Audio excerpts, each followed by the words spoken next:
For generations, we have been told that the pyramids of Giza rose 4,500 years ago, built under pharaohs whose names still echo from temple walls scattered across Egypt. We have been taught that these monuments were the work of organized laborers with copper tools and wooden sledges. The timeline is tidy, the story is clear, the evidence, we are assured, is settled. But what if that story is only the final act of a much older tale? What if these colossal shapes were already ancient when the first hieroglyph was scratched into stone? What if they stood silent through an event so catastrophic that it reshaped the entire planet, an event we now call the Younger Dryas? 12,900 years ago, something happened to Earth that makes our modern climate concerns look trivial by comparison. Within the span of perhaps a single decade, temperatures plunged. Ice returned to lands that had been warming for thousands of years. Cultures vanished from the archaeological record. And if monumental architecture existed before this catastrophe, only the largest, most carefully placed structures would have survived. The stones don't tell us when they were built, not in any language we can easily read, but they might tell us what they survived if we learn to listen, truly listen. Of all the monuments at Giza, none whispers the possibility of pre-Younger Dryas origins more insistently than the Great Sphinx. This massive, lion-bodied, human-faced sculpture sits within a deep rectangular enclosure carved directly from the bedrock of the plateau. It's these enclosure walls, the vertical surfaces of limestone that surround the Sphinx like the sides of a quarry, that tell a story mainstream Egyptology has struggled to explain. Run your hand along those walls if you ever get the chance. Not the outer layers exposed to modern wind and sand, but the deeper, older surfaces that face inward toward the Sphinx itself. Instead of the sharp, horizontal scraping patterns that wind creates when it drives sand against stone, you'll find deep, vertical channels, scalloped surfaces that undulate like frozen waterfalls. These are the signatures of water erosion. Sustained, heavy rainfall. The kind of rainfall that hasn't occurred in this region for thousands of years. Robert Schoch, the Boston University geologist we mentioned earlier, made his career examining these walls. As a geologist rather than an Egyptologist, he approached the Sphinx without assumptions about dynasties or pharaohs. He simply looked at the erosion patterns and asked a straightforward question: what created these? His conclusion was revolutionary. The Sphinx enclosure shows clear evidence of water weathering consistent with centuries of seasonal rainfall. But here's the problem that makes this observation so controversial. The Giza Plateau hasn't experienced that kind of sustained, heavy rainfall during recorded history. The climate of Egypt for the last 4,500 years, the period when mainstream archaeology places the Sphinx's construction under Pharaoh Khafre, has been hyper-arid. Rainfall is rare, brief, and insufficient to create the kind of deep weathering visible in the Sphinx enclosure. When rain does fall in modern Cairo, it's a notable event, a few millimeters once or twice a year, certainly not enough to carve vertical channels meters deep into solid limestone. To find the last period of sustained heavy rainfall in this region, you have to go back much further, to the African humid period, which ended around 5,500 years ago, or further still to the wetter climate that existed before the Younger Dryas, more than 12,900 years ago. Either date would make the Sphinx significantly older than the conventional timeline allows. And the earlier date, the pre-Younger Dryas era, would make it ancient beyond anything we've seriously considered. Mainstream Egyptologists responded to Schoch's findings with fierce resistance, and their arguments centered on several key points. The Sphinx stylistically resembles statues of Pharaoh Khafre, who ruled around 2500 BCE. It sits next to his pyramid complex, and the temples surrounding it use limestone blocks that were quarried from the very pit in which the Sphinx was carved. Therefore, they argued, the most logical conclusion is that Khafra commissioned the entire complex, including the Sphinx, as a unified project. Everything fits together architecturally and chronologically if you accept the conventional date. But Schoch and others who have examined the weathering patterns countered each point with geological evidence that's hard to dismiss. The resemblance to Khafra. The Sphinx's face is heavily eroded, far more so than any statue we can definitively date to the Old Kingdom. There's long been speculation that it was recarved during dynastic times. An older leonine face, or an earlier human face that had weathered beyond recognition, could have been reshaped by Khafra's masons to reflect their pharaoh's features. The practice of rulers claiming and modifying earlier monuments is well documented throughout Egyptian history. It wouldn't be unusual, it would be typical. There's another detail about the Sphinx that supports this interpretation. The erosion isn't uniform across the monument. The deepest weathering is on the enclosure walls themselves, particularly the western and southern walls. The body of the Sphinx shows less severe erosion, likely because it has been buried under sand for much of its existence. Ancient maintenance records from the New Kingdom, over 1,000 years after Khafra supposedly carved it, describe the Sphinx already being buried up to its neck in sand, requiring excavation. The enclosure walls, by contrast, would have been continuously exposed to whatever weather patterns existed, whether rain in wetter periods or wind in drier ones. This pattern suggests something remarkable. The Sphinx has been periodically buried and exposed throughout its history, protected by sand during some eras and weathered during others. The deepest erosion likely occurred during the wettest climatic periods, when the enclosure was fully exposed and seasonal rains could work on the stone year after year. Around 15,000 years ago, during the late Pleistocene, North Africa experienced periodic monsoons stronger than anything seen in historical times. The Nile's floods would have been massive. The plateau would have seen storms, standing water, perhaps even seasonal streams cutting across the landscape. A structure carved into the bedrock during that era would have endured centuries of such weathering before the climate shifted and the rains stopped. Then came the Younger Dryas. The rains failed, the cold descended. For over 1,000 years, the Sphinx would have experienced a different kind of weathering. Wind, sand, extreme temperature fluctuations between scorching days and freezing nights. When the Younger Dryas ended and the African humid period began around 11,700 years ago, the rains returned, though perhaps not as intensely as before. The Sphinx weathered further, but most of the deep erosion had already been carved during that earlier, wetter period. By the time the Old Kingdom emerged around 4,500 years ago, the Sphinx was already showing signs of great age. Perhaps the face was so eroded it needed recarving. Perhaps the enclosure was partially filled with sand and debris, requiring excavation. Khafra's builders might have found the Sphinx, recognized it as sacred or significant, and claimed it as part of their own religious landscape. They built temples around it. They incorporated it into the grand design of the Giza necropolis. They may have even recarved the face to honor their pharaoh. If this interpretation is true, the Sphinx will become a witness to the Younger Dryas catastrophe and the climate transformations that preceded and followed it.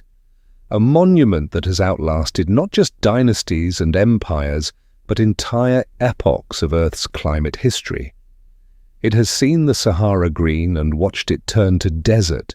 It has felt the rains of a wetter world and endured the windstorms of the one that followed. The Sphinx doesn't speak in words. It speaks in water, in the language of erosion patterns and weathering profiles. And if you know how to read that language, its message becomes clear. The very placement of the pyramid seems bound to that ancient age.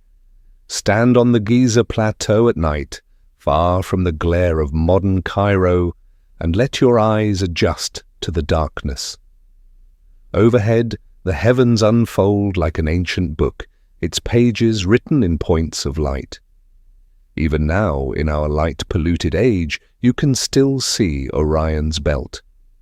3 stars arranged in a diagonal line, glittering against the velvet black. For the ancient Egyptians, these 3 stars were sacred, associated with Osiris, god of the afterlife and resurrection. The pyramids themselves were often described in texts as stairways to the sky, pathways for the pharaoh's soul, to ascend to the realm of Osiris among the stars. But what if the connection between Orion and Giza goes deeper than religious symbolism? What if it's encoded in the very placement of the monuments? In the early 1990s, a researcher named Robert Bauval noticed something that should have been obvious but had somehow been overlooked for centuries.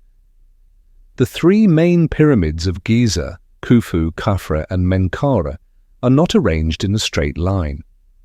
The 3rd pyramid, Menkaure's, is slightly offset to the east.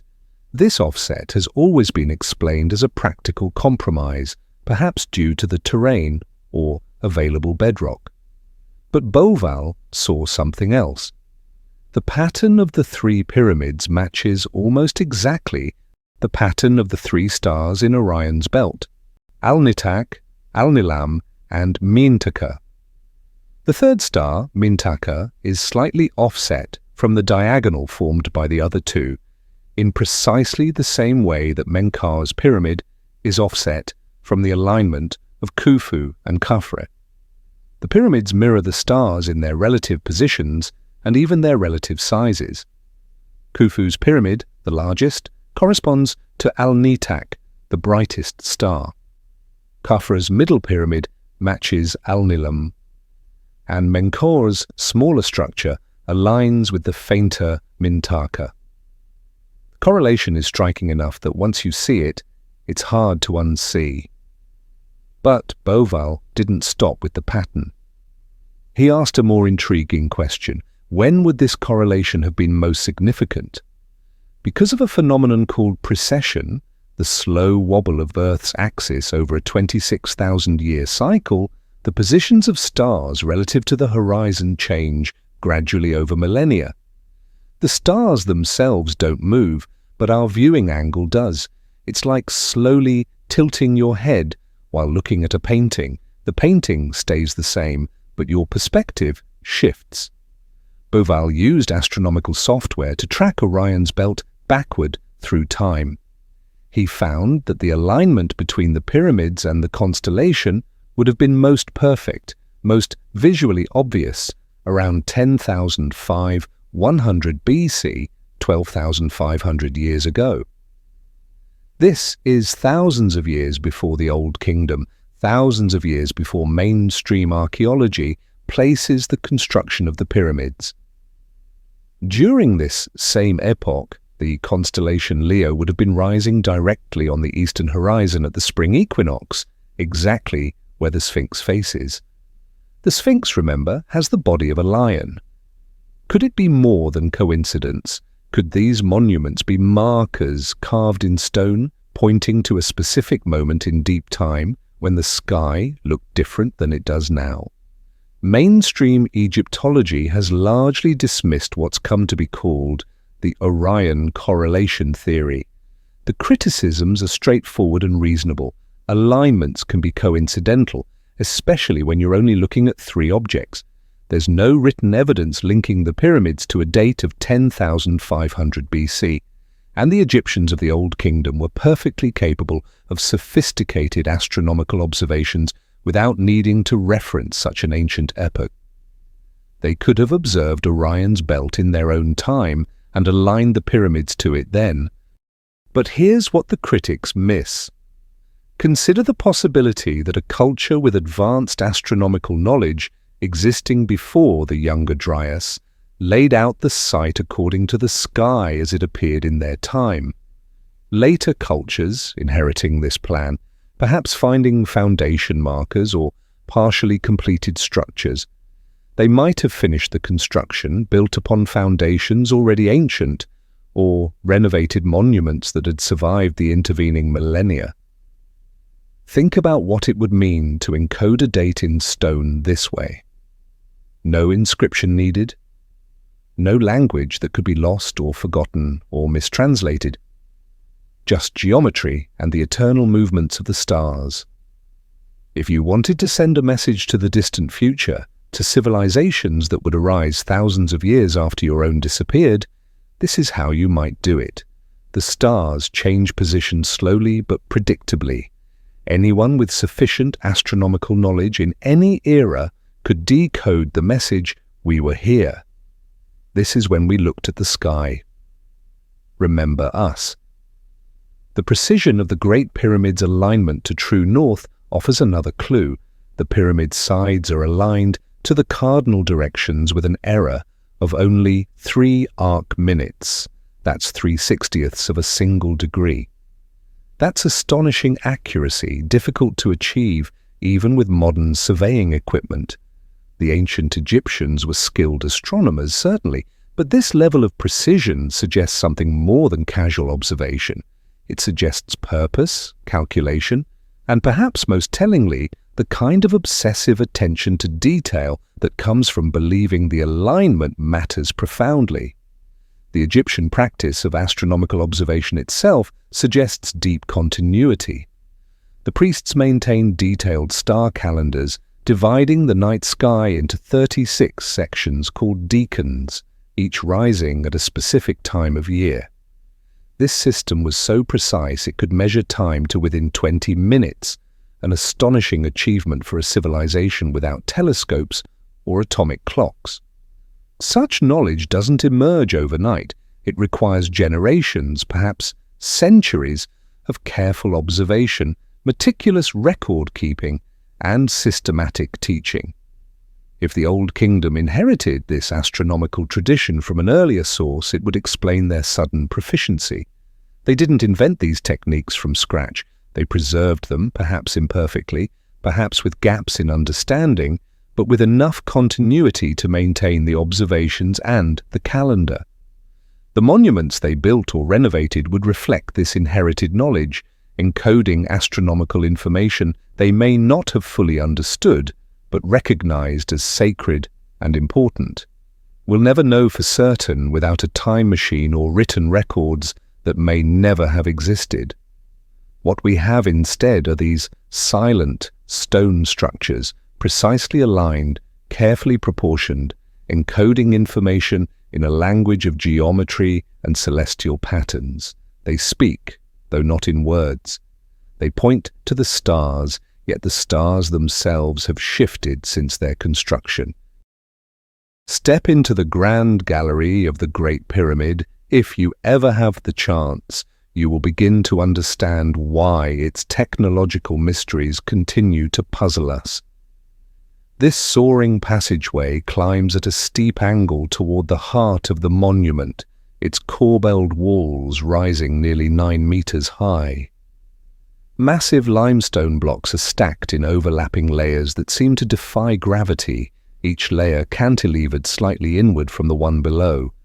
The precision is astonishing. Even after thousands of years, however many thousands that might be, the blocks fit so tightly that you cannot slide a knife blade between them. For most of history, this has been explained as funerary architecture. The pyramid is a tomb. The galleries and chambers were designed to house a pharaoh's body and the goods he would need in the afterlife. Everything had symbolic, religious purpose. But here's an uncomfortable fact that challenges this explanation. No pharaoh's body has ever been found in the Great Pyramid.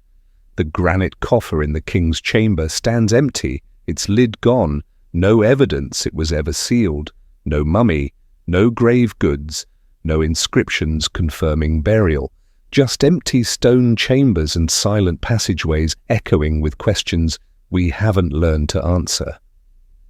This absence has invited speculation for centuries. What if the Great Pyramid wasn't primarily a tomb at all? What if it was something else entirely? The structure's precision alone is remarkable. The base is leveled to within 3/4 of an inch across a footprint of over 13 acres. Accuracy that requires laser leveling today. Each of the 4 sides measures 755 feet long, and they match each other to within 2 inches. That's 99.98% accurate. The entire structure is aligned to true north with an error of only 1/15th of a degree, a feat that modern engineering considers impressive. Why go to such lengths? Why achieve tolerances measured in fractions of inches across structures hundreds of feet long? The usual answer is religious perfectionism, a desire to honor the divine pharaoh with flawless construction. But there's another possibility. The precision served a functional purpose. The structure was designed to operate within specific parameters, and those parameters required exactness. The materials support this interpretation. The exterior of the pyramid was once covered in casing stones made of bright white limestone quarried at Tura, almost 500 miles away. That's an extraordinary distance to transport thousands of blocks, each weighing around 10 tons. Why not use local limestone, which was abundant and close by? Because Tura limestone has unique properties. It lacks magnesium, making it an excellent electrical insulator. The builders went to enormous effort to clad the entire structure in material that would prevent electrical current from escaping. Meanwhile, the interior chambers were constructed with rose granite brought from Aswan, over 800 kilometers away.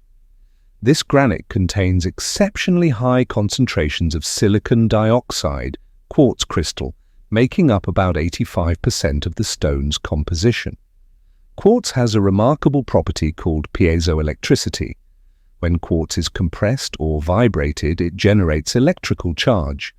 One face of the crystal becomes positively charged, the other negative. This isn't speculation or pseudoscience, it's established physics. We use quartz crystals in watches, clocks, GPS devices, and countless other electronics precisely because of this property. The King's Chamber and Queen's Chamber are lined entirely with this quartz-rich granite. The passageways connecting them are similarly constructed. It's as if someone designed a structure with an insulating shell and a conductive core surrounding chambers made of material that generates electricity when subjected to pressure or vibration. The chemical traces reveal something unexpected. When researchers analyzed residue in the shafts leading to the Queen's Chamber, they found something unexpected. The northern shaft contained traces of hydrochloric acid, zinc chloride, and ammonium chloride. The southern shaft showed hydrated zinc chloride and sulfuric acid. These aren't random deposits. When you combine certain chemicals from these 2 shafts, you get a volatile reaction that generates hydrogen gas, a lot of it.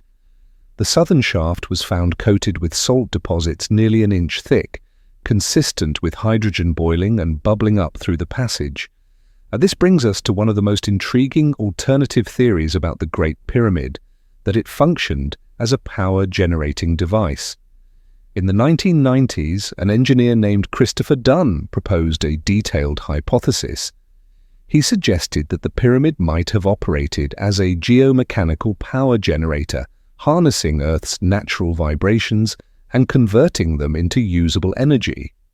The process, as Dunn described it, would work something like this.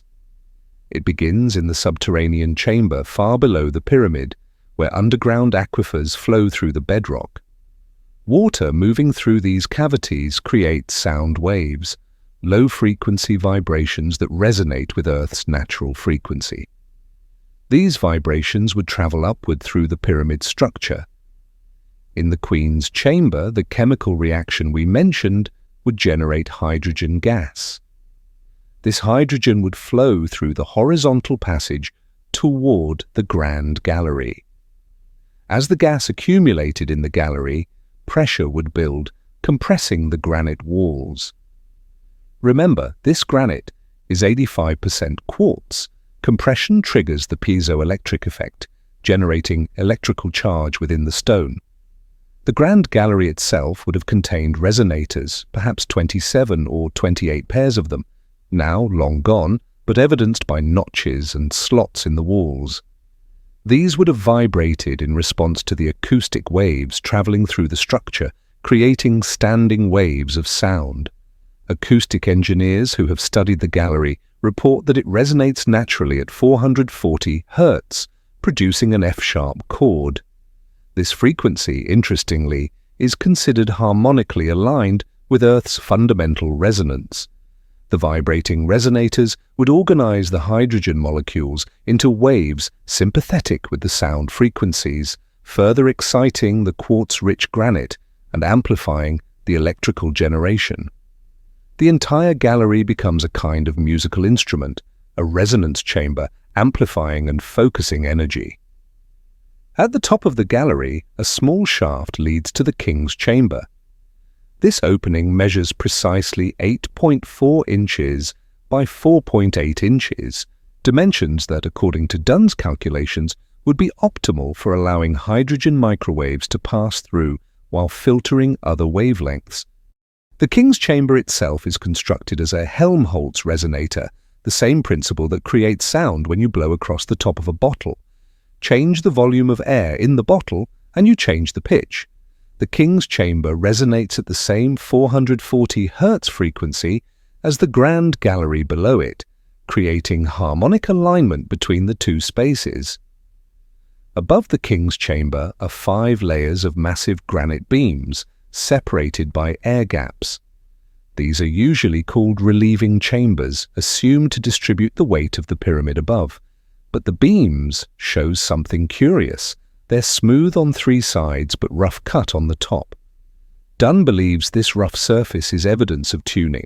The builders could vibrate the beams and chip away at the stone until they resonated at the precise frequency desired. And indeed, when modern researchers have tested these beams, they vibrate in harmony, all tuned to that same F-sharp chord. The system, if it worked as proposed, would have been elegant. Earth's natural vibrations, amplified by acoustic resonance and chemical reactions, compressed quartz-rich granite to generate electricity. The entire pyramid would resonate like a tuning fork in sympathy with the planet itself. How would the energy be transmitted?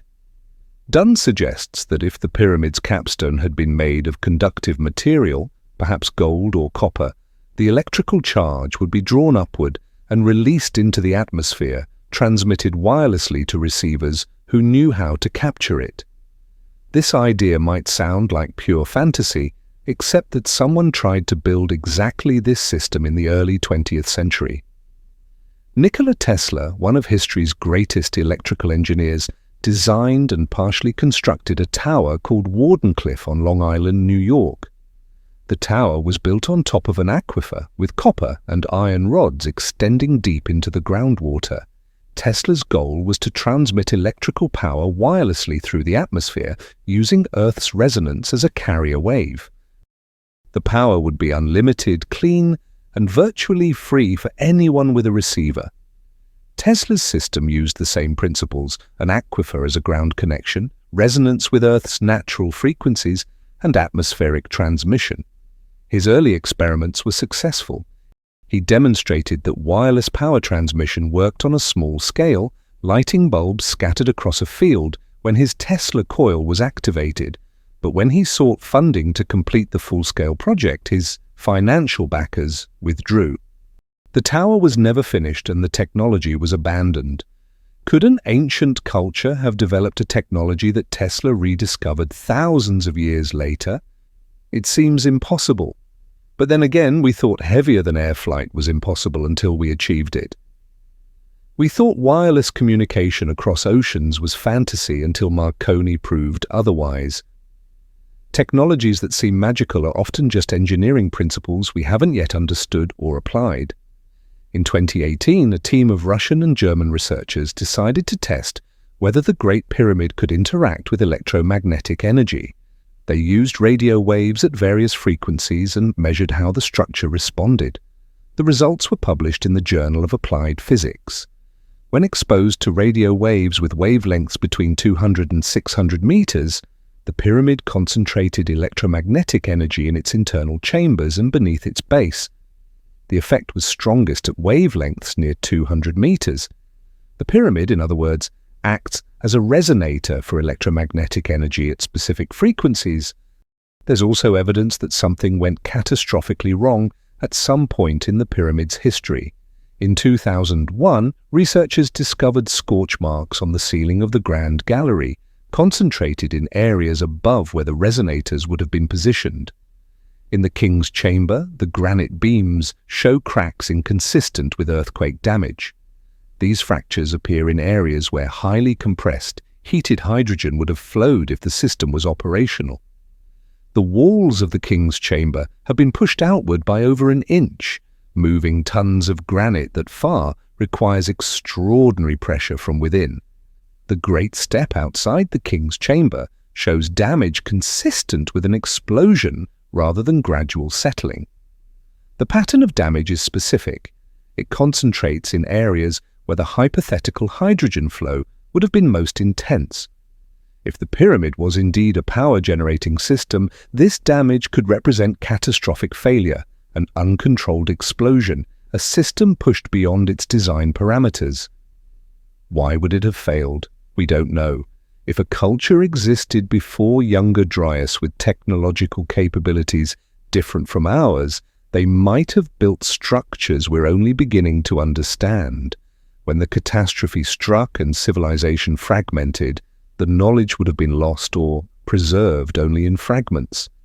The Old Kingdom Egyptians, emerging thousands of years later, would have found these structures already ancient, already weathered, already mysterious. They would have recognized them as sacred and important. They might have renovated them, added to them, claimed them as burial sites for their kings. But the original function would have been lost, replaced by religious interpretation that made sense within their worldview.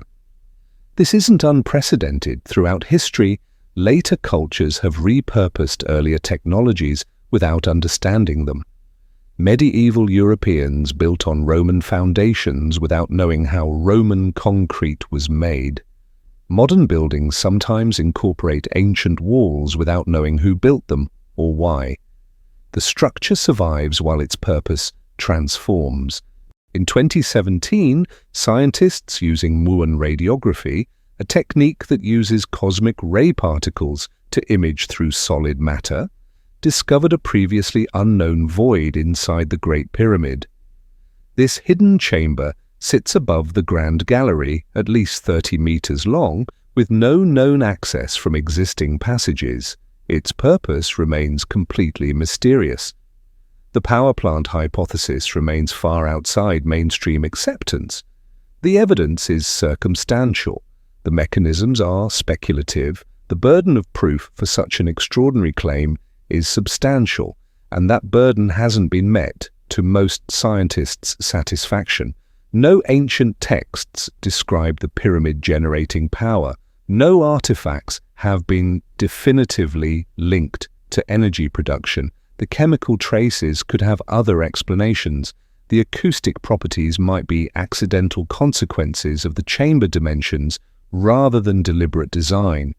Critics correctly point out that we might be overinterpreting coincidences, retrofitting modern physics onto ancient architecture in ways the builders never intended. The empty sarcophagus doesn't prove the pyramid wasn't a tomb. Tombs were looted throughout history. The extreme precision might simply reflect cultural values about perfection and cosmic order rather than functional requirements. Every unusual feature might have a mundane explanation we haven't considered. These are legitimate criticisms. The hypothesis has weaknesses, but the questions remain legitimate too. Perhaps the truth lies somewhere between the conventional and the radical. Perhaps the pyramid served multiple purposes, some symbolic and religious, others practical or technological. Sacred geometry and practical engineering might have been unified in ways we no longer understand. A power source could be a temple, and a temple could be a machine. The categories might not be mutually exclusive. Close your eyes for a moment and imagine what it would be like to stand in the king's chamber in complete darkness. Whether the pyramid was ever a functioning machine doesn't change its fundamental mystery. It remains a monument to ambition and knowledge, an engineering achievement that challenges our assumptions about what ancient cultures could conceive and execute. The precision, the materials, the acoustic properties, the electromagnetic response, all of this is real, measurable, documented. What it means is the question. The pyramid keeps its secrets, and that's exactly as it should be. The mystery is what draws us back generation after generation, each time with better tools and new questions. One day we may uncover the truth, or perhaps the pyramid's true purpose has always been to make us wonder, to admit that despite all our knowledge, despite all our technology, there remain works of human hands we cannot fully comprehend. The pyramids of Giza stand in the desert like an exclamation point, at the end of a sentence we can't quite read, but they don't stand alone.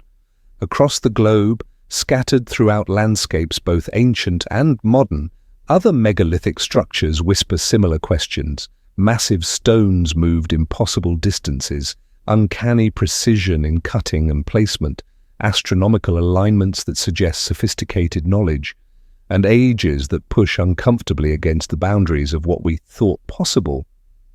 If the pyramids are survivors of a lost world, they may not be the only survivors. Examining their distant cousins might help us understand what kind of knowledge, what kind of ambition could create such monuments in the first place.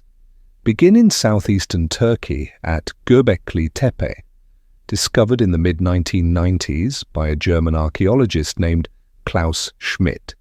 It consists of massive T-shaped pillars arranged in circles, some weighing up to 20 tons. The pillars are carved with intricate reliefs, foxes, boars, cranes, scorpions, snakes, all rendered with remarkable skill and attention to detail. And the date is impossible to ignore, approximately 11,600 years ago, built at the very end of Younger Dryas that reshaped the northern hemisphere. The people who built it had no cities, no pottery, no writing, and no agriculture. Yet they organized labor forces large enough to quarry, carve, transport, and erect stones that dwarf most modern construction projects. Göbekli Tepe proves that monumental architecture doesn't require the social complexity we once thought it did. Travel north to Lebanon. The Roman temple complex at Baalbek sits atop a platform containing some of the largest stone blocks ever quarried by humans. 3 of them, known as the Trilithon, each weigh approximately 800 tons. Not 800 pounds, 800 tons. These blocks are fitted so precisely that a sheet of paper cannot slide between them. The joints are nearly invisible. Nearby, still in the quarry, lies an even larger block called the Stone of the Pregnant Woman, weighing an estimated 1,000 tons. The Romans certainly built the temples above this foundation. Their architectural style is unmistakable. But did they build the foundation itself? The construction techniques of the Trilithon differ significantly from Roman methods elsewhere. The blocks are too large, too precisely fitted to match Roman engineering of that era. Many researchers believe the Romans built upon a much earlier platform, one whose origins are lost to history. They claimed it, incorporated it into their sacred complex, but they didn't create it. The pattern repeats across cultures and continents, later civilizations building upon, around, or incorporating earlier megalithic work.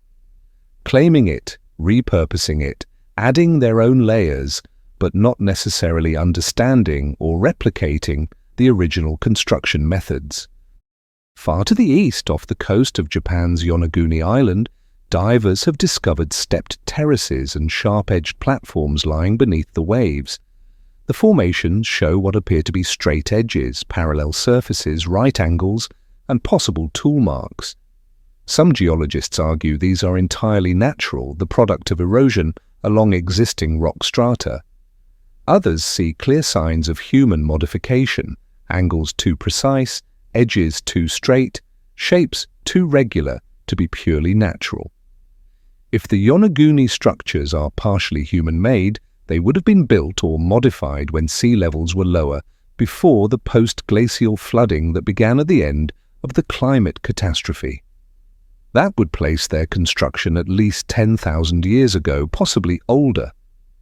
They would be underwater witnesses to the same sea level rise that drowned coastlines worldwide and erased whatever evidence of early cultures might have existed in what are now submarine landscapes.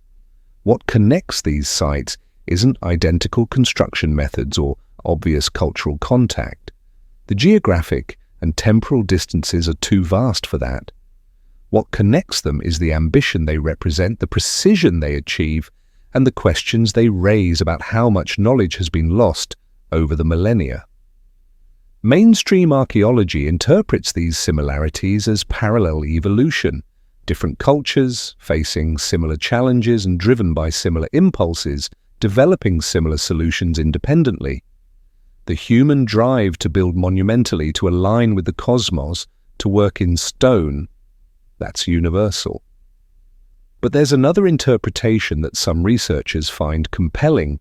These sites are echoes of a shared, much older tradition, a body of knowledge about working stone, about astronomy, about monument building that existed before the climate catastrophe and survived in fragments across multiple regions. When the catastrophe struck, scattering populations and disrupting cultural continuity, that knowledge fragmented. Some groups retained pieces of it, others lost it entirely. Centuries or millennia later, as new civilizations arose, they encountered these ancient techniques, either through inherited memory or by rediscovering partially completed structures. They attempted to recreate or continue what had been started. What we're seeing, perhaps, is not a single lost civilization that built all these sites, but rather the scattered inheritance of knowledge systems that were more widespread before the climate catastrophe fragmented human populations. Different regions preserved different pieces of the puzzle.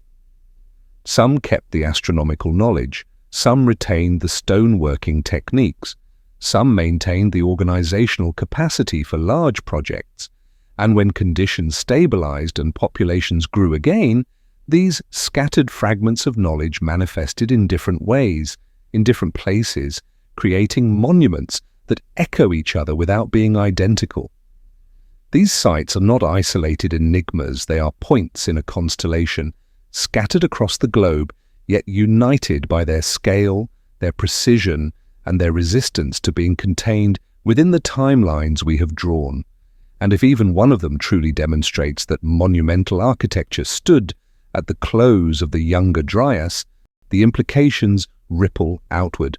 It would mean the conventional chronology is incomplete and that cultures we scarcely understand were capable of achievements we are only now beginning to grasp. The echoes across the world don't prove anything definitively, but they ask the right questions. And sometimes asking the right question is the first step toward finding an answer that changes everything we thought we knew. Let's set the evidence aside for a moment and shift our perspective.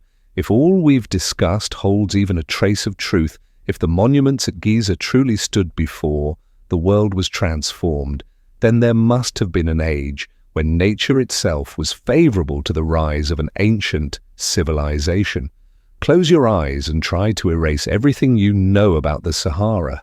Forget the endless dunes, the shimmering heat, the vast emptiness that makes it one of the most inhospitable places on Earth. Now picture something radically different. Rivers, snaking across wide floodplains, their banks shaded by acacia and tamarisk trees, herds of gazelle and antelope grazing on grasslands that stretch to the horizon, crocodiles sliding through slow-moving water. In the distance, small groups of humans have made camp, their children playing in the shallows while adults prepare fish for the evening meal. This isn't fantasy. This is what much of the Sahara looked like during what scientists call the African humid period, and understanding these cycles of wet and dry is crucial to understanding when monumental architecture might have been possible in North Africa, and what happened to the people who might have built it. The greening of the Sahara wasn't random. It was driven by orbital mechanics, the slow wobble and tilt of Earth as it circles the Sun. These subtle changes in our planet's orientation affect how sunlight hits different regions. During certain periods, these shifts strengthen the African monsoons, pushing rainfall far north into areas that are desert today. When this happens, the Sahara transforms. Dried lake beds fill with water. Seasonal rivers become permanent. Vegetation spreads across the landscape. Animals migrate in from the south, and humans, always following the water and the game, move into territories that would kill them a few thousand years earlier or later. The evidence for these green phases is everywhere if you know where to look. Satellite imaging has revealed vast networks of ancient river channels beneath the sand, rivers that once flowed for hundreds of kilometers, feeding lakes the size of modern countries. Sediment cores taken from these dried lake beds tell stories through their layers: pollen from grasses and trees, fish bones, mollusk shells, all preserved in mud that's been baking under the sun for thousands of years. Each layer is a page in a book about a world that no longer exists. The question is, could this period have given rise to a civilization advanced enough to build wonders like the pyramids? The conventional archaeological narrative says no. The standard view holds that monumental architecture requires agriculture, which provides the food surplus necessary to support large labor forces who aren't spending all their time hunting and gathering. Agriculture in Egypt doesn't appear in the archaeological record until around 6,000 years ago.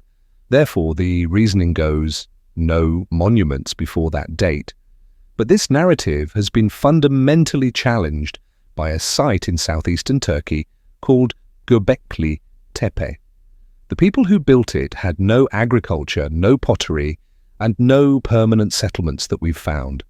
They were, by all conventional definitions, hunter-gatherers, and yet they moved stones weighing up to 20 tons, carved them with sophisticated imagery, and created one of the most enigmatic architectural sites in the world.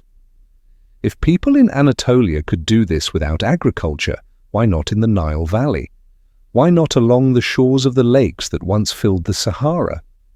The assumption that monument building requires farming is just that, an assumption. What it actually requires is organization, labor availability, technology, and motivation. But most of them have been swept away by the desert sands. Consider the Giza Plateau during these green phases. The Nile would have been wider and more powerful than in historical times, its annual floods more dramatic and reliable.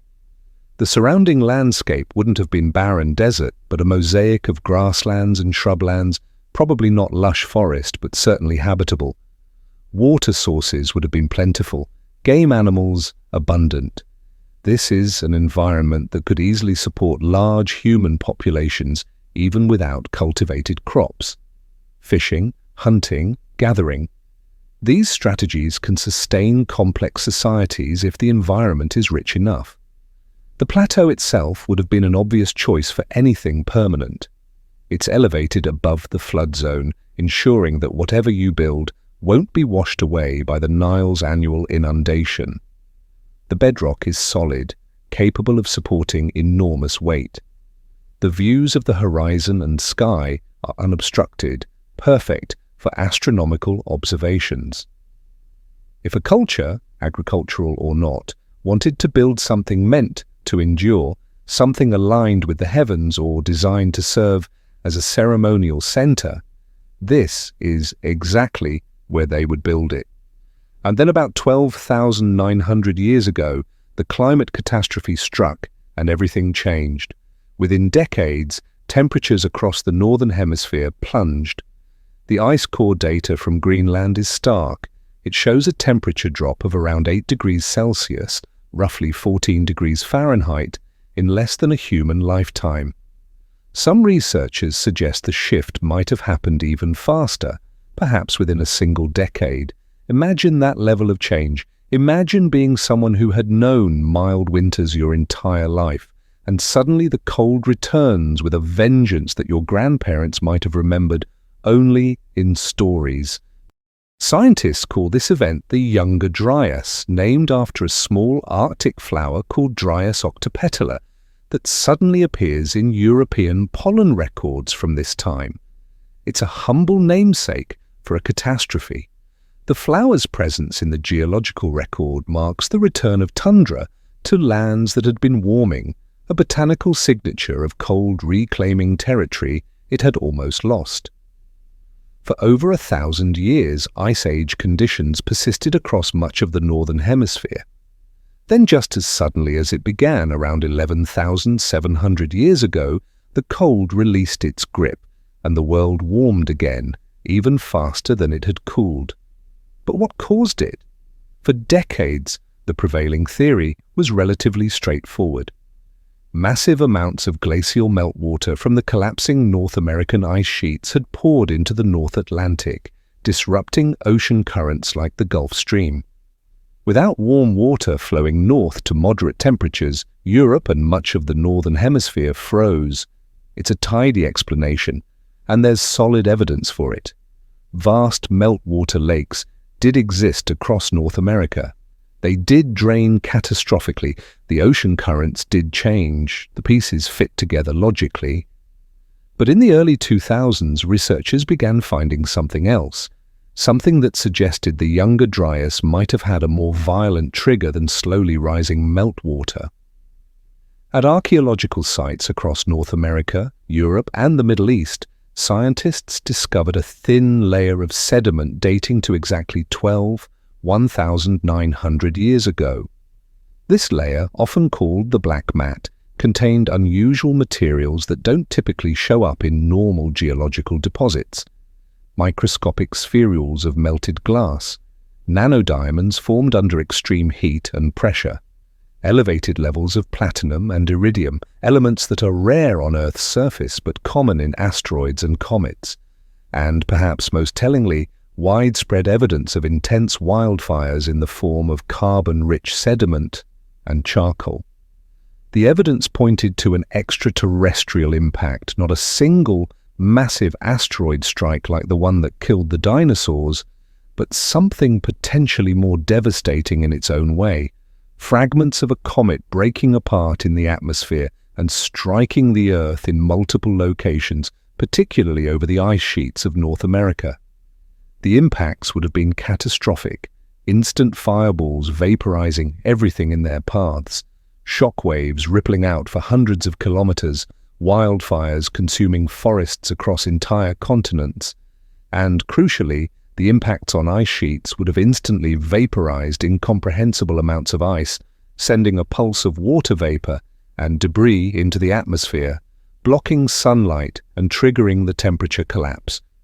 This is the Younger Dryas impact hypothesis. It remains controversial, still debated by scientists who point out the challenges in interpreting the evidence, but the data keeps accumulating. More sites with impact markers, more careful dating confirming the timing, more sophisticated analysis of the materials found in that thin black layer. And if it's true, it means that 12,900 years ago, humans across the Northern Hemisphere witnessed the sky itself attack the Earth. Imagine standing in the Nile Valley when it happened. Perhaps you're a builder, someone who has spent years shaping stone for a great monument. The work is nearly complete. You've aligned it to the stars, positioned it on the highest ground, built it to last forever. And then one night, the northern sky lights up. Brilliant streaks of fire arc across the darkness, brighter than any shooting star you've ever seen. The air itself seems to tremble with a sound too deep to hear, but impossible to ignore. In the days that follow, the weather turns strange. The sky is hazy, the sun dimmer than usual, filtered through a high veil that refuses to dissipate. Ash begins to fall like grey snow, coating everything in a fine powder. The temperature begins to drop. At first, it's subtle, cooler nights, colder mornings. But within weeks, it's undeniable. The world is getting colder, and it's not stopping. The monsoons that feed the Nile begin to fail. The seasonal floods become unpredictable, sometimes too weak, sometimes arriving at the wrong time. The grasslands that surround the river start to wither. People begin to realize that something fundamental has broken. The world they knew is disappearing, and no amount of prayer or sacrifice can bring it back. The Younger Dryas didn't just affect Egypt, it was global. In North America, the Clovis culture, one of the earliest widespread human cultures in the Americas, vanished almost overnight from the archaeological record. Whether they were killed directly by the impacts, succumbed to the climate collapse that followed, or simply scattered and transformed beyond recognition, we may never know. Across Europe and Asia, human populations crashed. Many of the large Ice Age animals, mammoths, mastodons, giant ground sloths, saber-toothed cats, went extinct. Whether from climate stress, impact-related catastrophes, hunting pressure from desperate humans, or a combination of all three, the Younger Dryas was a bottleneck for life on Earth. And yet some things survived. Stone structures, if they were large enough, stable enough, positioned wisely enough. Communities that could adapt, that could migrate to refugia where resources still existed, that could pass down crucial knowledge through the crisis. If the pyramids, or their earliest foundations, existed over 12,900 years ago, they would have been among the largest human constructions in existence at that time. They would have been landmarks in a dying world. When the climate eventually stabilized again after the Younger Dryas ended, and the African humid period resumed, new populations moved back into regions that had been temporarily abandoned. Perhaps they were descendants of those who had left. Perhaps they were entirely different groups. Either way, when they encountered ancient monuments weathered by both rain and drought, standing on high ground above the new settlements, what would they have thought? Would they have recognized them as human-made? Would they have understood their purpose? Or would they have seen them as natural features, or the work of gods, or relics from a time before the world was properly made? The final desiccation of the Sahara, beginning around 5,500 years ago, was more gradual than the Younger Dryas shift, but equally transformative. Within a few centuries, the grasslands turned to scrub, the scrub to bare sand. The rock art stopped depicting cattle and began showing camels, animals adapted to the new reality of extreme aridity. The last inhabitants of the deep Sahara migrated toward the few remaining water sources, primarily the Nile Valley, bringing with them whatever cultural memory they still carried from their time in the green lands. The Nile Valley, now densely populated with refugees from dying landscapes, began to organize into something resembling what we recognize as civilization. Hierarchies emerged from necessity. Someone had to coordinate the distribution of limited resources. Writing developed to track those resources. Kings arose to embody and enforce the new social order. And those kings looked at the old monuments on the Giza plateau, monuments that had been weathered by water their subjects had never seen fall from the sky, and claimed them as their own. If the pyramids stood through all of this, they would have witnessed transformations most of us can barely conceive of. They would have seen the world when it was green, when elephants roamed where tourists now complain about heat and sand. They would have watched the climate shift, the landscape dry, the vegetation retreat, and the desert establish its dominion.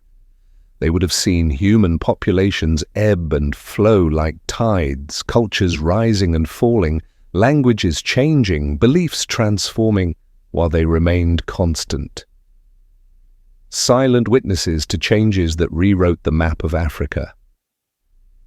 The pyramids aren't just in the Sahara, they are witnesses to the Sahara's transformation. When you look closely at the weathering patterns, at the way water once moved across stone that hasn't felt rain in millennia, you can still see the ghosts of that lost green world, preserved in rock like memories that refuse to fade.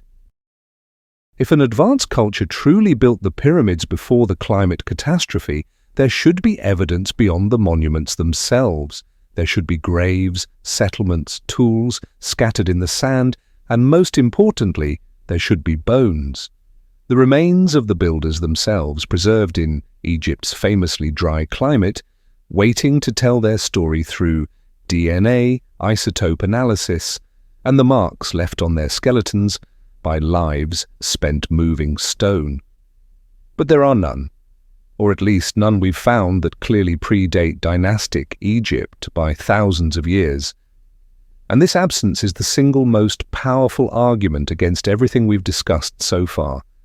Every known civilization leaves behind its dead.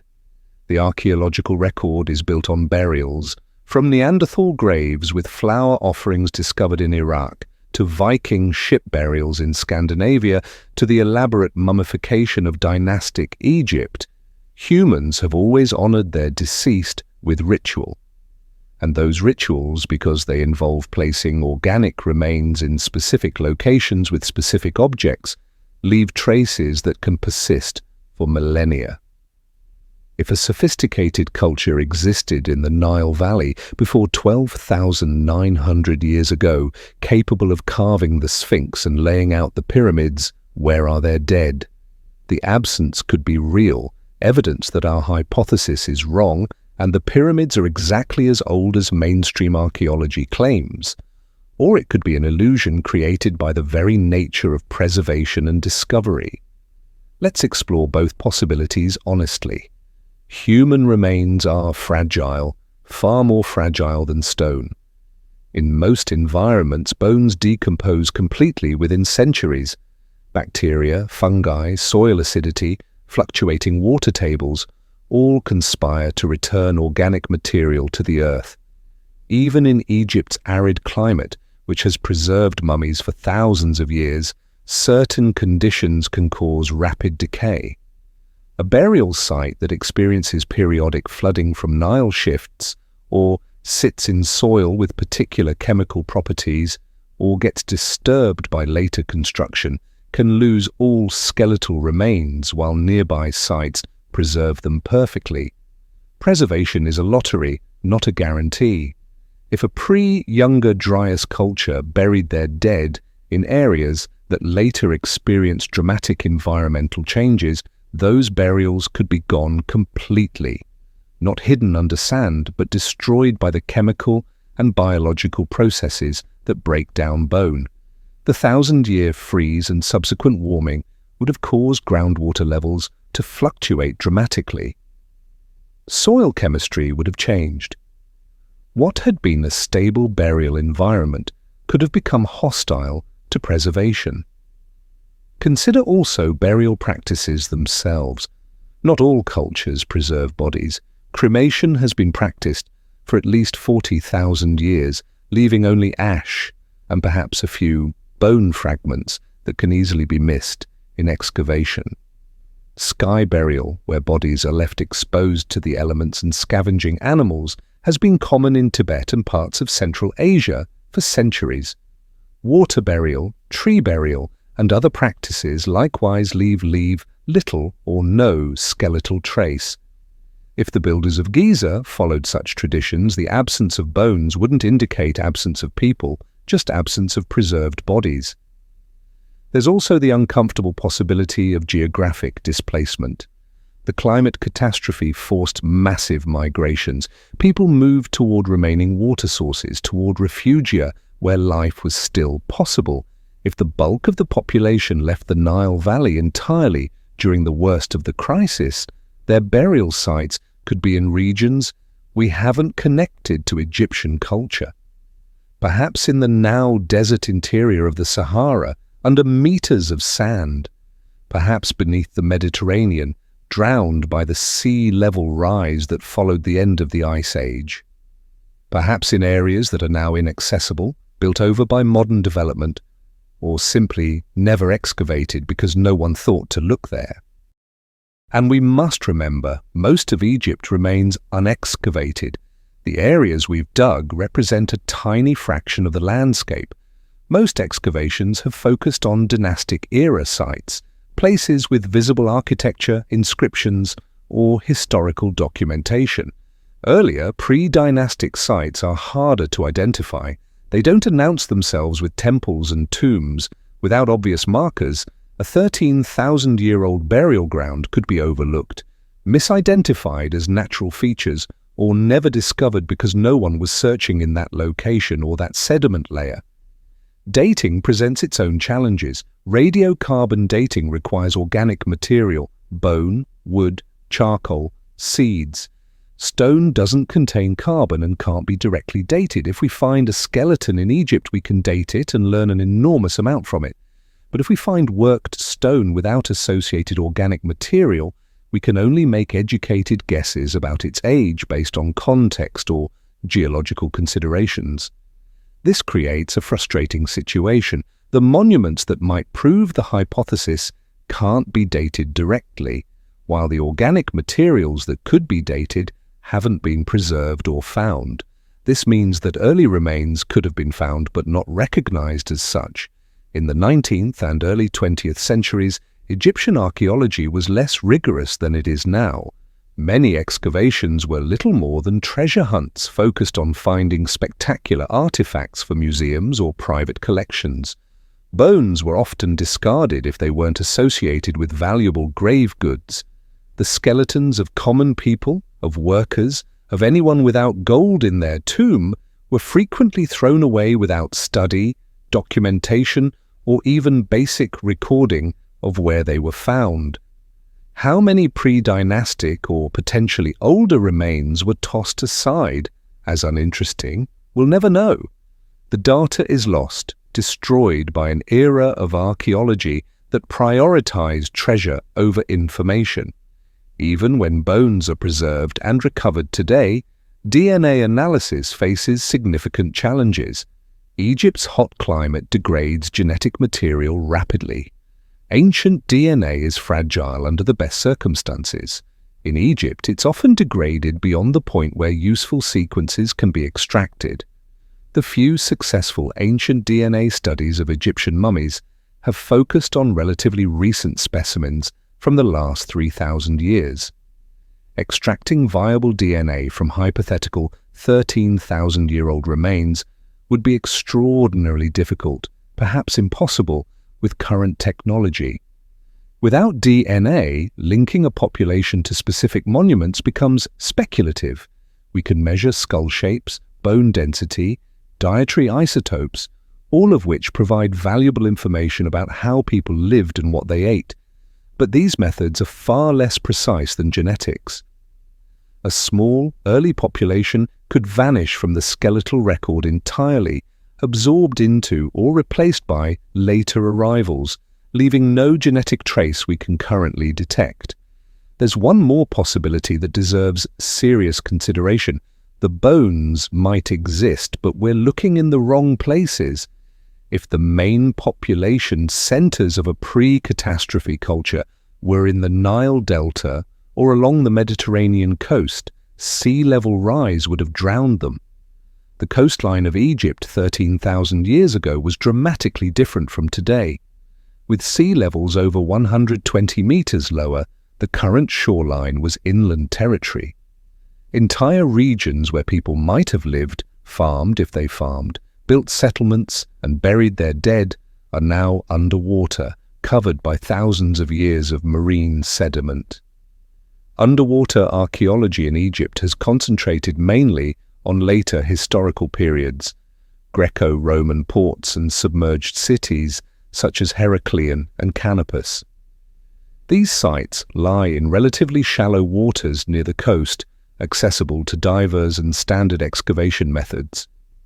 In contrast, the deeper continental shelf deposits, where older remains might lie, have never been systematically surveyed. The specialized equipment is costly, the operations technically demanding, and without compelling evidence of a target site, securing funding is nearly impossible. But think about what might be waiting on the sea floor of the Eastern Mediterranean. If coastal settlements existed before the floods, they would be preserved in ways that desert sites are not. Underwater sites are protected from wind erosion, temperature fluctuations, and many of the destructive processes that operate on land. The same floods that destroyed these communities might have preserved them, sealed under sediment, waiting for submarine archaeology to advance to the point where we can search systematically for traces of human habitation on the drowned continental shelves. The pyramids endure because stone resists nearly everything, but those who raised them were made of flesh and bone, materials destined to return to the earth within centuries, perhaps millennia. They left behind their grandest achievements, monuments too massive to crumble, too rooted to be drowned by floods or swallowed by seas. Everything else they carried with them into silence. The monuments remain, the people do not. If their bones ever lay where we might have found them, time has already rendered them to dust. And dust, unlike stone, keeps no stories. Look at any map of excavated archaeological sites in Egypt. You'll see dense concentrations around certain areas, the Valley of the Kings, Luxor, Saqqara, Giza. These are the famous sites, the places where pharaohs are known to have built, where inscriptions exist, where tourists flock by the thousands. They've been excavated and re-excavated for over a century, sometimes by multiple expeditions returning to the same ground with new questions or new technologies. Now look at the vast empty spaces on that map, the western desert stretching into Libya, the eastern desert reaching toward the Red Sea, the Sinai Peninsula or large sections of Upper Egypt. These aren't empty because there's nothing there. They're empty because we haven't looked, or we've looked only briefly. We've dismissed what we found as uninteresting or too difficult to excavate properly. This is archaeology's blind spot, and it's enormous. The reality that few outside the field fully appreciate is that most of Egypt remains unexcavated. Not just minor sites or small settlements, but potentially major complexes that have been covered by sand, buried under modern development. The fraction of Egypt's landscape that has received systematic archaeological attention is tiny compared to the total area where ancient peoples lived, traveled, and built.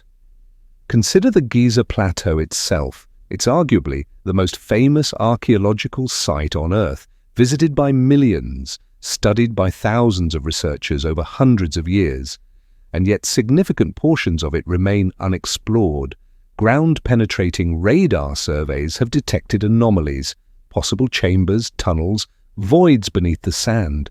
They haven't been excavated due to lack of funding, bureaucratic restrictions, or concern about damaging the site. The blind spot extends beyond lack of excavation. It includes lack of technology. For decades, archaeology relied on surface surveys and manual digging. You walked across the landscape looking for pottery shards or stone tools on the surface, then dug where you found concentrations of material. But ancient sites don't always leave surface traces. They can be buried under meters of sand or silt, completely invisible until modern sensing technology reveals them. LiDAR, or light detection and ranging, has revolutionized archaeology in recent years.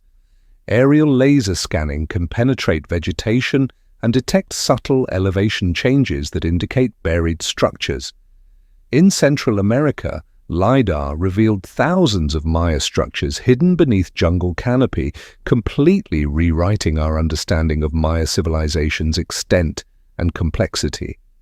Sites that had been walked past for centuries suddenly appeared on computer screens, their outlines clear once you knew how to look. Egypt has been scanned far less comprehensively. The few LiDAR surveys conducted have revealed unexpected features. ancient roads running through what's now empty desert, possible foundations beneath the sand, geometric patterns that might indicate buried structures. But coverage remains limited and vast areas have never been scanned at all. Potential of the technology is obvious, but systematic application across Egypt's landscape hasn't happened yet, constrained by cost, logistics, and the sheer size of the task. The Nile Delta presents particular challenges. This region was the economic and political heart of ancient Egypt for much of its history. Major cities existed here: Memphis, Sais, Tanis. But the delta is also a constantly shifting landscape. The Nile's branches have changed course repeatedly. Sediment accumulates rapidly in the low-lying floodplain. Most devastatingly for archaeology, modern development has covered much of the ancient landscape with villages, towns, and cities. If sophisticated cultures existed here, their main settlements could be buried under modern Cairo, under Alexandria, or under 10 meters of Nile silt and contemporary buildings. The Western Desert, covering 2/3 of Egypt's land area, has received even less attention. It's assumed to be largely uninhabitable and barren of archaeological interest. But this assumption is based on current climate. 12,000 years ago, this region wasn't desert. Rivers flowed, lakes existed. Stone tools dating back tens of thousands of years have been found scattered across areas now completely waterless. These hint at human presence extending far into prehistory. But systematic surveys are rare. The area is vast, access difficult, conditions harsh. Most archaeological attention has focused on oases, the few spots where water still exists. The spaces between remain largely unexplored. Underwater archaeology represents another blind spot, one we touched on when discussing floods. The Mediterranean coastline has changed dramatically over millennia. Sea level rise has drowned ancient ports, settlements, and potentially much older sites. Yet underwater excavation in Egypt has focused almost entirely on Greco-Roman period sites: Cleopatra's Palace Complex, Heracleion, Canopus, relatively shallow locations close to shore. The deeper, older continental shelf deposits haven't been systematically explored. The technology exists: submarines, remotely operated vehicles, side-scan sonar capable of mapping the seafloor in extraordinary detail, but application has been limited. Surveying the seafloor is expensive and time-consuming, and without strong evidence that something specific is down there, projects struggle to get approved and funded. If coastal settlements existed before 12,900 years ago, they would now lie under 120 meters of water and thousands of years of sediment. Finding them would require dedicated underwater surveys covering vast areas of seafloor. We haven't done that work. We've barely started it. The archaeologist's blind spot, then, is multiple. Geographic areas unexplored, technologies not fully deployed, funding concentrated on known sites, and chronological assumptions that may filter out evidence of earlier cultures. It's not that archaeologists are incompetent or closed-minded. The blind spots exist because of practical constraints. Until we look more systematically, more comprehensively, with less certainty about what we expect to find, the blind spots remain. Within those blind spots, an entire chapter of human history might be waiting, patient as the monuments themselves, for the day we finally learn to see it. When archaeology and geology fail to resolve the riddles of Giza, the search often drifts into older voices. The myths, once dismissed as legend. In the ancient city of Heliopolis, just northeast of modern Cairo, where the morning sun first touched the sacred temples of Ra, priests whispered of a time that belonged to no pharaoh and preceded all recorded dynasties. They called it Zep-Tepi, the first time, a golden age when gods walked the earth as living rulers, and the foundations of all creation were laid by divine hands. This wasn't folklore relegated to the margins of Egyptian belief. but the central pillar of their religious understanding, the bedrock upon which all pharaonic authority was built. According to these sacred traditions, the world began when the primordial mound of Benben emerged from the chaotic waters of Nun, that boundless ocean of potential that existed before creation. Upon this first solid ground, the god Atum brought himself into existence through an act of pure will, becoming the source from which all other gods, all life, and all order would flow. The pyramid texts carved into the walls of Old Kingdom burial chambers preserve these creation accounts with reverent detail, describing not mythical allegory, but the actual sequence of events that established the cosmic order. From Atum came the first divine generation, Shu, god of air, and Tefnut, goddess of moisture, who together created the basic elements necessary for life. They gave birth to Geb, the earth, and Nut, the sky, whose union produced the gods who would rule directly over human affairs. Osiris became the first divine king, ruling alongside his sister wife Isis, while their siblings, Seth and Nephthys, completed the divine council that governed the world during humanity's earliest period. These weren't vague mythological figures existing in some timeless realm separate from earthly affairs. The Egyptian texts describe them as actual rulers who governed from real palaces, established laws, taught humanity the arts of civilization, and maintained their authority through recognizable royal dynasties that followed clear succession patterns. The gods had royal names, royal titles, and royal relationships that mirror the political structures of later pharaonic rule so closely that they read more like historical chronicles than religious mythology. The detailed nature of these accounts creates a fundamental tension within Egyptian historical consciousness. Every official king list begins with Nama or Menes, the pharaoh traditionally credited with unifying Upper and Lower Egypt around 3100 BC and establishing the first human dynasty. Yet the religious texts that formed the core of Egyptian spiritual life consistently describe extensive periods of divine rule that preceded any human pharaoh by thousands of years. This contradiction runs deeper than simple chronological disagreement. The divine dynasties of Zep-Tepi weren't described as ruling in some heavenly realm separate from earthly concerns, but as governing Egypt itself, the same geographical region, the same Nile River, the same landscapes that later pharaohs would claim as their inheritance. The religious texts suggest that human pharaohs were not the first rulers of Egypt, but successors to a much longer tradition of kingship that extended back to the very beginning of time. Mainstream Egyptology has traditionally resolved this contradiction by interpreting Zep-Tepi as purely ceremonial fiction, a mythological framework created by priests to legitimize pharaonic authority by connecting earthly rulers with divine origins.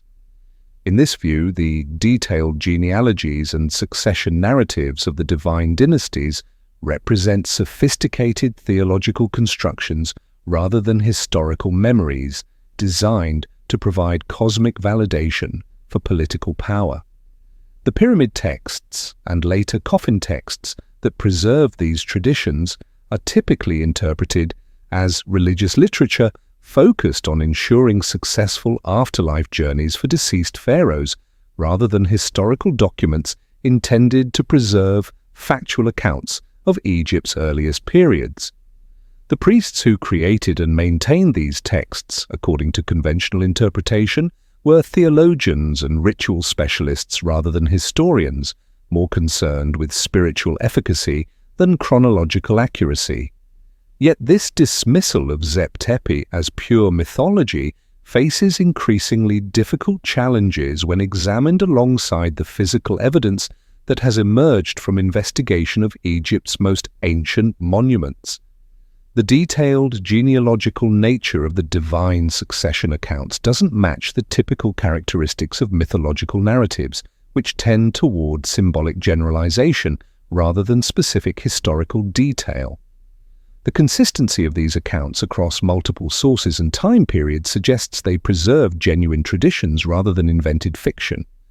Moreover, the geographical specificity of Zep-Tepi traditions creates additional problems for purely mythological interpretation. The texts don't describe divine rule occurring in some vague, otherworldly realm, but locate the activities of the first-time gods in recognizable Egyptian locations.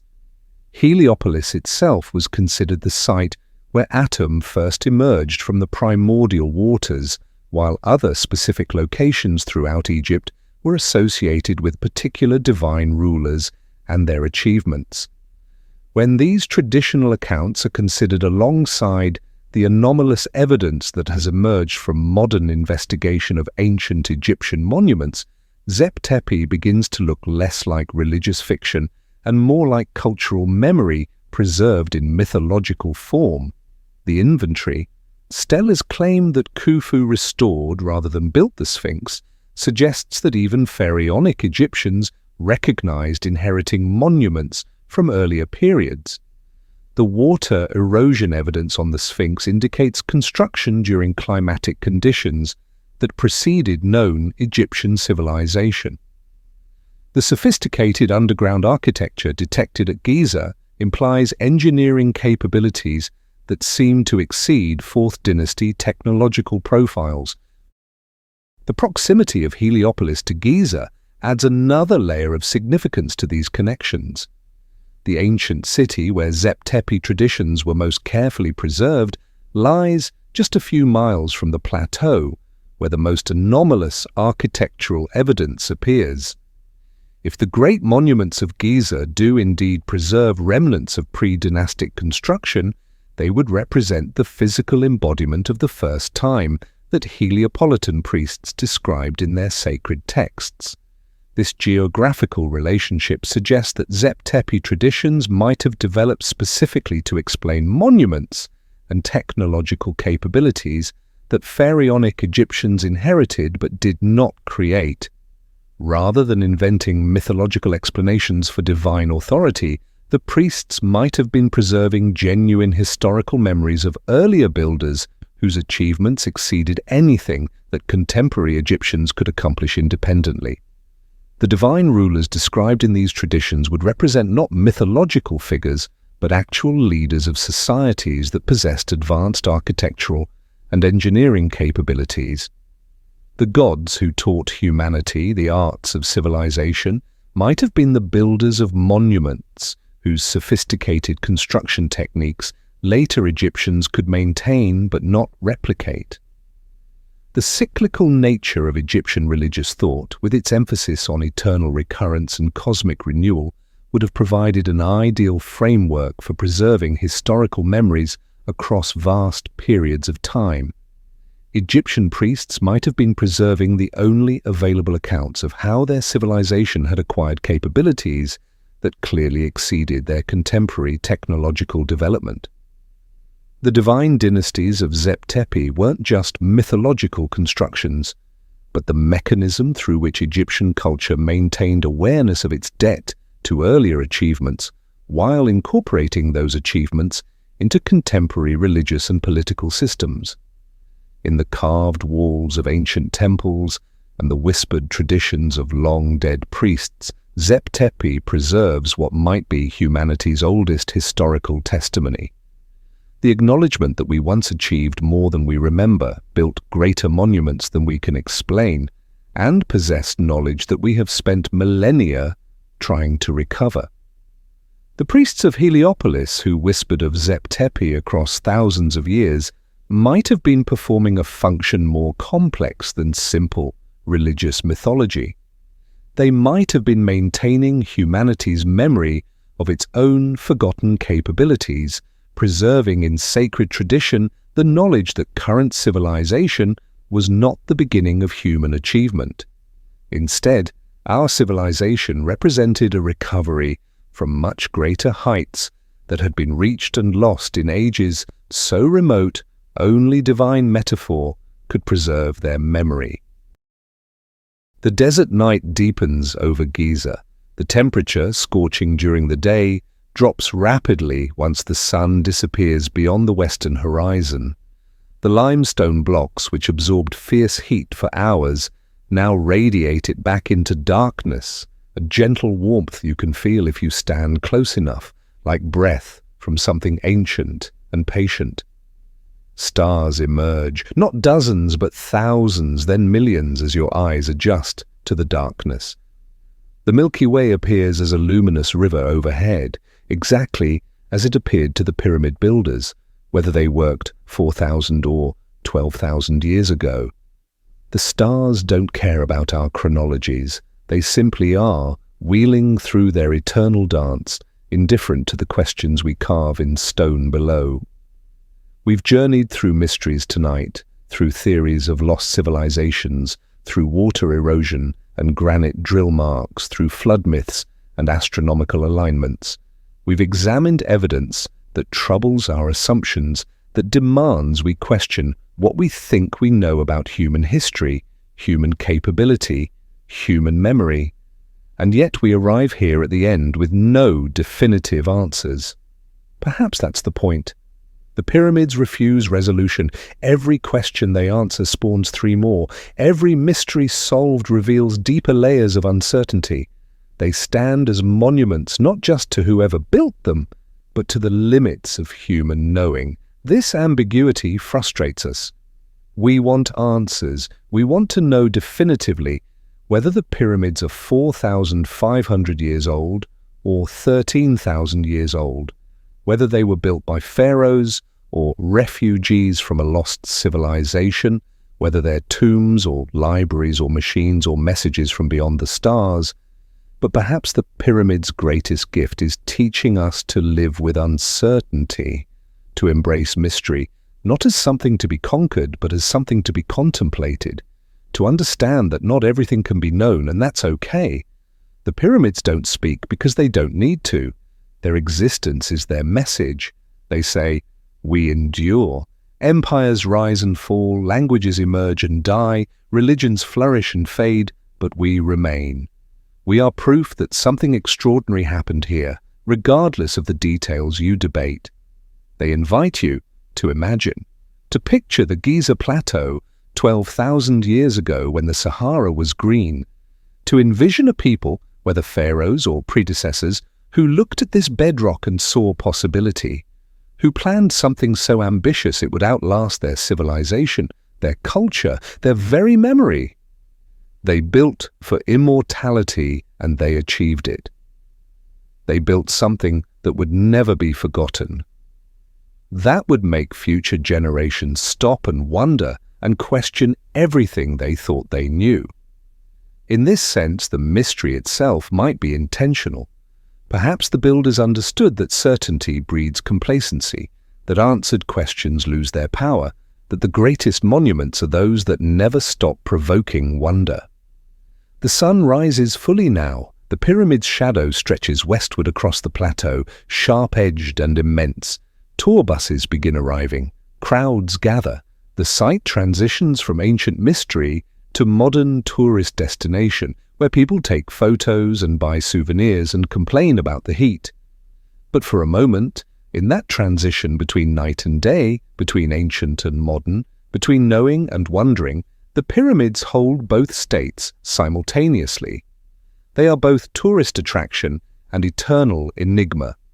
Both explain structure and unexplainable mystery, both human achievement and something that transcends ordinary human capability. The pyramids stand unmoved as they have through countless winds, countless sunrises, countless questioners who came seeking answers and left with only better questions.